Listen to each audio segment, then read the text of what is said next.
जंगल में कुछ महीनों से बारिशें नहीं हुई थी, जिसकी वजह से जंगल में भोजन की कमी हो गई थी, जिससे जंगल के पंछी बहुत परेशान थे। पंछियों, अब हम क्या करें? हमारे जंगल में तो भोजन की बहुत ज़्यादा कमी हो गई है।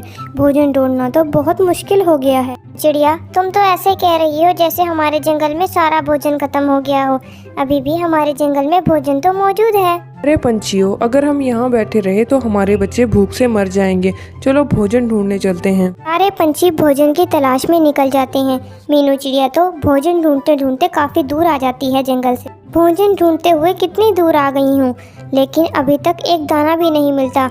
मानो चिड़ा घर में भूखा बैठा होगा। तभी मीनू चिड़िया को सामने एक बड़ी सी गुफा नजर आती है। वो उस गुफा के अंदर चली जाती है।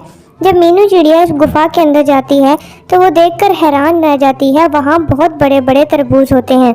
वो तरबूज काफ़ी ज़्यादा और काफ़ी बड़े थे। मीनू चिड़िया ये देखकर काफ़ी खुश हो जाती है। अरे वाह, इतने सारे तरबूज! चलो जल्दी से जाकर मैं ये खबर सारे पंछियों को दे देती हूँ। सब पंछी खुश हो जाएंगे।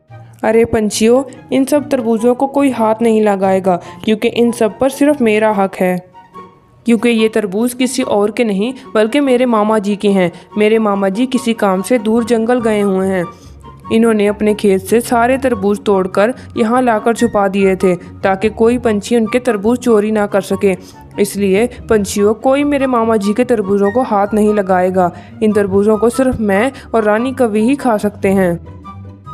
कौवे, थोड़े तरबूज तो तुम हम पंछियों को दे दो, ताकि हम अपना पेट भर सकें। नहीं नहीं, एक दाना भी नहीं दूंगा। चलो चलो, सब यहाँ से भाग जाओ। सारे पंछी उदास होकर वहाँ से चले जाते हैं। कालू जी, जहाँ तक मुझे पता है आपके मामा जी तो बहुत गरीब हैं। फिर इतने सारे तरबूज कहाँ से आए? अरे रानी, तुम भी बेवकूफ़ ही रहना। मैंने पंछियों से झूठ बोला है। अगर मैं झूठ ना बोलता तो सब पंछी ये आपस में बांट लेते और हमारे हिस्से में थोड़े से तरबूज ही आते। अब ये सारे तरबूज हमारे हो गए हैं। अब देखना, मैं तरबूज उल्लू सेठ को बेचकर काफ़ी मुनाफा कमाऊंगा।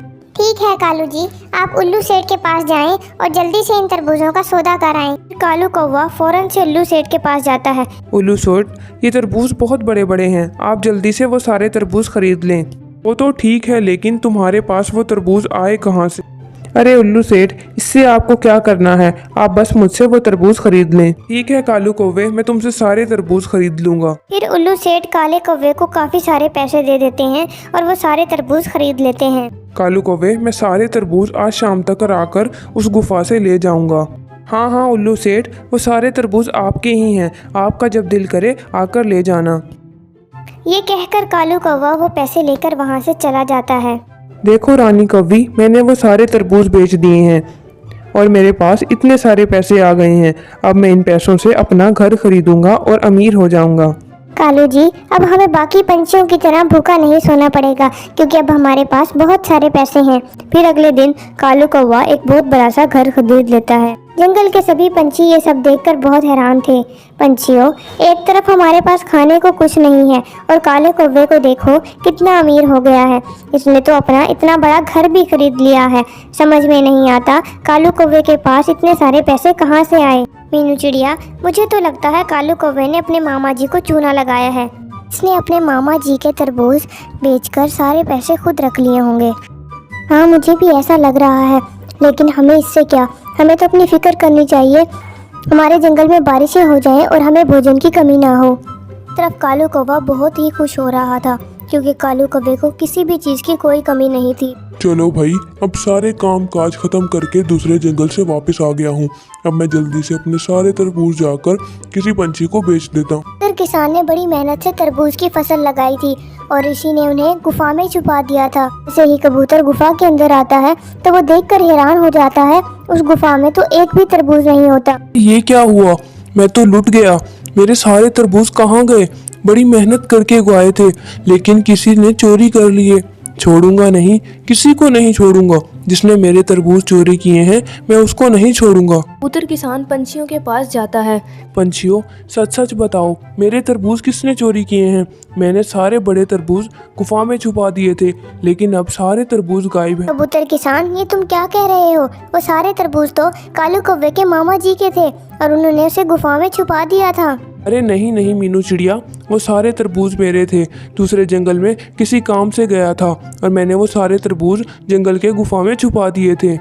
लेकिन कबूतर किसान, उसने तो वो सारे तरबूज उल्लू सेठ को बेच दिए हैं। अब तुम क्या करोगे? कालू कौवे को छोड़ूंगा नहीं, इसने मेरी तरबूज चोरी किए हैं। थोड़ी देर बाद कबूतर किसान मिट्टू महाराज के पास जाता है और मिट्टू महाराज के सैनिक को लेकर कालू कौवे के पास आता है। सैनिक जी पकड़ लीजिए, इसी कालू कौवे ने मेरे सारे तरबूज चोरी किए हैं। क्या वो सारे तरबूज तुम्हारे थे? मुझे लगा मेरे मामा जी के हैं और मैंने वो सारे तरबूज उल्लू सेठ को बेच दिए। कालू कौवे, इस बार तुमने बहुत बड़ा जुर्म किया है, तुम्हें लंबी सजा मिलेगी। सैनिक कालू कौवे को बंदी बनाकर ले जाता है। कबूतर किसान कालू कौवे के घर पर कब्जा कर लेता है और रानी कौवे को घर से बाहर निकाल देता है।